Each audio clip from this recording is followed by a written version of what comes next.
I'm gonna tell you guys about a dream I had last night. Yeah. Alright, well now that I'm on my highway, I can tell you guys the story of what dream I had last night. Yeah.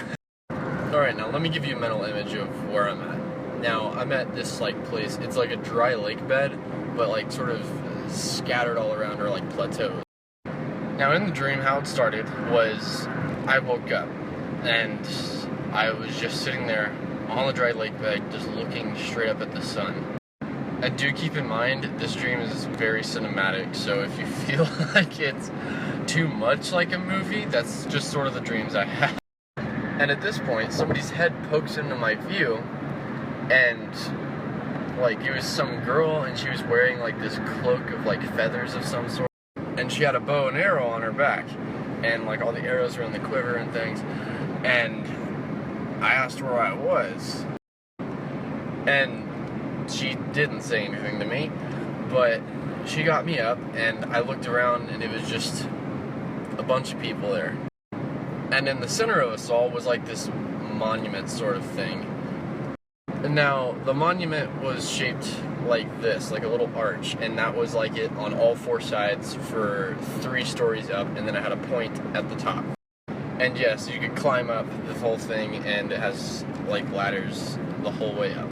And what happened at this point is everybody started talking we don't have any water, we don't have any food, we're all starving. And they had this philosophy that one day the chosen one would show up and would provide them with everything they need. And do keep in mind, there was something called the trials and the tests in the story, and now each teenager had to partake in every single one of them. And this, of course, showed that they were an adult, they were ready to grow up and things like that, and they could move on in life. And if you failed it, after 13 days you were killed, because it practically showed that you weren't good enough to stay in the tribe. Then I saw this girl, and I do remember that her name was Elizabeth, because she always went by Liz. And of course, slowly throughout the story, it kind of came up with this whole love interest in the story type thing. And at that point, we just really got to know each other well, and yeah, we did that regular couple thing, I guess. And at this point, the first trial came up, and yeah, we all had to partake in it. And it was I think it was a race of some sort. I can't remember what it was, but I do remember we had to get to point A to point B in the shortest amount of time possible. And you had to get to one point, it was one side of the town to a plateau, way off in the distance in a certain time limit. And of course, if you couldn't meet the objective or whatever, you'd be killed in 13 days. Now I ran this thing, and I had a lot of time to spare. And I looked back, and there wasn't anybody behind me. And that girl, Liz, was a part of the race as well. And I just sat there hoping that she'd eventually show up. And what was going through my mind was, since I had so much time left, that she'd show up eventually. I just knew she would. And after sitting there for who knows how long, it was dusk at this point, I remember that, and she didn't show up. So I ran back to the town, and I found her there, and I just looked at her, I'm where did you go? And she said that apparently she blacked out halfway through the race. And so what I did was, I brought her into the second story of the monument, and we just sat there. We just sort of looked out over the town, and we just talked. And of course, after that, we just sort of we got down from the tower, and we just sort of went on through through our couple weeks that we still had. And on day 13, we went back up to the same spot, and we started talking to each other, and I told her, today is the day you die. And she started to cry, and I was just there to comfort her and tell her that things are gonna be alright. And she started to confess her love for me. And right as she was about to say, I love you, an arrow shoots through her back and out the front of her chest, killing her instantly. And I just sat there in shock, and I didn't know what to do, so I just looked out out across the town, and I saw that same girl that was like cloaked in feathers. And it turns out that after those 13 days, the town assassin or slash hunter comes out and kills you. So what I did after this was I got Liz's body and I took her out like about like a mile or two away, and I just buried her body. And after I buried it, and I was just sort of sitting there, sort of like reminiscing, the hunter shows back up. And all she says to me was, "She was a good one," and left. And at this point, I go back to the town, and everybody happens to find something.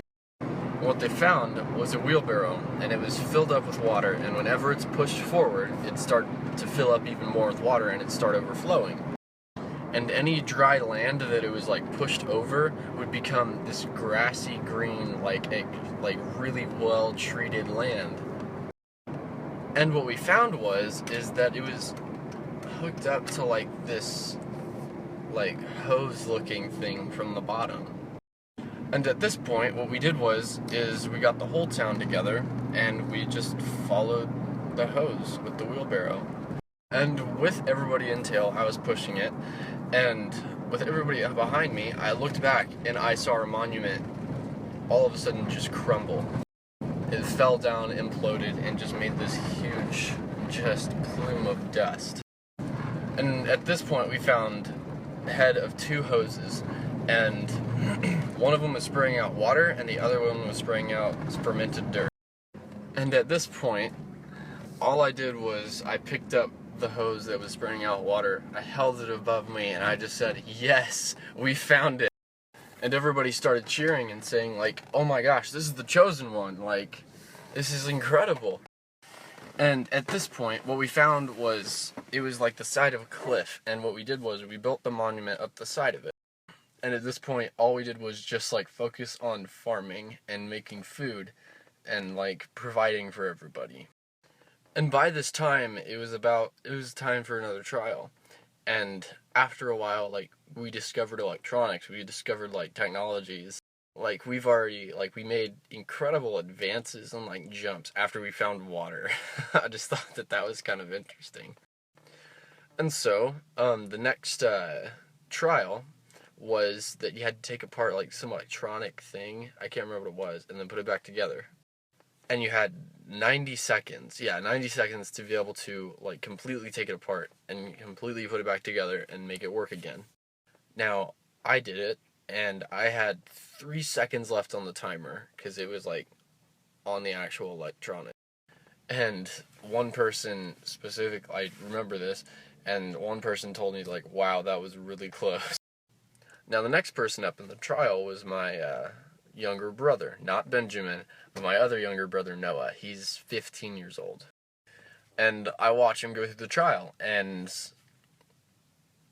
he doesn't complete it. He doesn't have enough time to finally put it back together. And all he says when the timer goes off is that he's just like, "I can't do it." That's it. That's all he said. And of course, like, I talked to him and everything, and like, I'm just telling him like, "Hey man, it was great having you as a brother."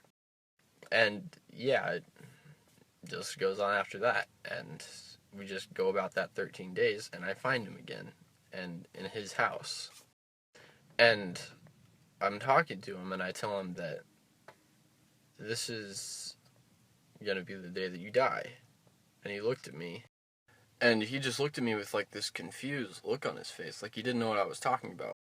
And I told him about what the assassin and the hunter was, and he just looked at me in shock, and he's like, "I'm not ready for this." He didn't know that it was even a thing.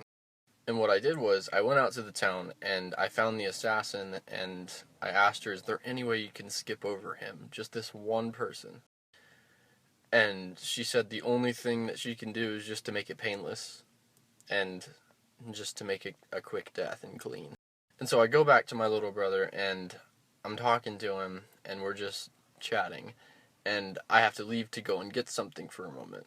So I leave, and I go and grab it. Like, I'm gone for like a maximum of about 20 to 30 seconds, and then I come back. and I find him with an arrow straight through the front of his chest, and it looked like it had gone straight through his heart. And so I run up to him, and expecting him to already be dead, and he looks at me and says one last thing. He says, "So this is what it's like to be killed." And then he dies in my arms, and like I just sat there in shock, and I didn't know what to do. All I could think of was the only two people that I've ever really cared about have been killed by this one person. And it turns out that the next trial was coming up, and this one was a little different. This one was everybody that was the winners of all the last ones, they were all put into an arena with bows and arrows. And pretty much the whole trial was that the last person standing wins, and that's all there was to it. And at this point, I started to realize I've never seen the town assassin in any of our events, and I didn't understand why. Now, I get into the arena, and I'm handed my bow and arrow, and the alarm goes off, and we all just start murdering each other. And, like, I'm shooting my bow, and I specifically remember this kill so vividly. There was a guy shooting an arrow at me, and what happened was it went right past my ear. I could feel the wind, and I could hear the whistle as it went past, and it cut open the top of my ear. And as I was sort of dodging it, I pulled back my arrow, and I shot, and it went straight through his eye socket. And he died, just like that. He hit the ground and didn't move. And I just sort of sat there with the thought in the back of my head, why are we doing this? What's the point of all of this? And I heard some announcer person yell, there's only 2 people left. Like, things are about to get interesting. And the 2 people that were left was me and the town assassin. And I could see her behind, like, some rock, and she shot one, and it missed me. It went over my shoulder, so all I did was just ran up to her. And just as she's about to shoot another one at me, she pokes her head up above the rock, and she stands up, and I shoot one straight through her chest, just like she's done to everybody else. And as I shot it, I was so filled with hate at this person, because they've taken away everybody that I've loved. And then it hits me that I just killed another person. And I was just questioning this not but 2 seconds earlier. It was a big realization of I'm just becoming the thing that I didn't want to see. And I remember that I ran up to her and I asked her, what happens now? And I heard the announcer again, and all he said was, welcome, our new town assassin. And I just looked up at him, and because I was already respected, because I was apparently the chosen one, and I looked up at him and I said, no. I threw down my bow and I said, no, this isn't gonna happen. If I'm gonna be the town assassin, then I'm not gonna stay in the town. You're gonna have to find someone else. And he just looked at me and he said, but we've done this forever. Like, we've done this through all the years, and this has been our tradition.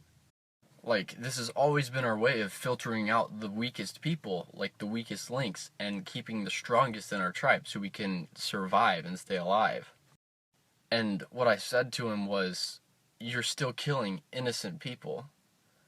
There's no point in any society to ever do that. And at this point, the crowd started booing him and started cheering for me, and I said that I'm not going to kill anybody else. So at this point, I was crowned the town king, or like mayor, and I just had to live with that title. And at this point, I went up to our monument, and I went up to the 3rd floor up at the top, and I just looked out over the town. I was reflecting on how when I showed up, I had no idea who I even was, and I didn't know where I was going to end up. And yet, I have advanced this town, and I've given them food, and I've done everything, but I just didn't feel satisfied, because everybody that I knew and loved had already been killed. And to wrap up the dream, I started as a nobody, and I ended up as king of the town. And the very last thing I remember about the dream was I was up on the 3rd floor of the monument just looking over the town as the sun was setting. And then I woke up. So yeah, that was my dream. I hope you guys enjoyed listening to that, because it was long. Wow. And I do have one other dream that was sort of like a futuristic dream, and if you guys want me to post it, I totally can.